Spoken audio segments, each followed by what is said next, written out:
Israel has dramatically expanded air strikes on suspected Iranian missile and weapons production centers in Syria to repel what it sees as a stealthy military encroachment by its regional archenemy, Western and regional intelligence sources say.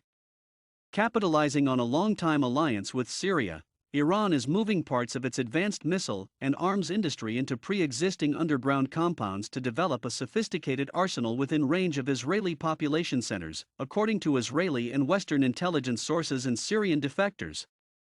Israel tolerated the entry of thousands of Iranian militia fighters from Lebanon, Iraq and Afghanistan into Syria to fight alongside President Bashar al-Assad against insurgents seeking to topple his authoritarian family rule. The only Israeli intervention earlier in Syria's conflict consisted of sporadic airstrikes to destroy arms shipments to the Iran-backed Lebanese group Hezbollah and prevent militias setting up bases in southwest Syria, close to Israeli territory.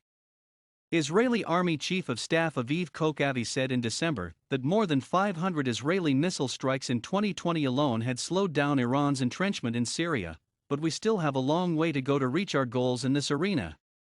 A dozen Syrian military and Western intelligence officials said that topping Israel's hit list has been any infrastructure that could be advancing Iran's effort to produce more precision-guided missiles that could erode Israel's regional military edge, rather than any existing Iranian-linked military asset. Developing precision-guided missiles under cover in Syria is seen as less vulnerable to Israeli attack than ferrying them in overland or by air from Iran, these officials said.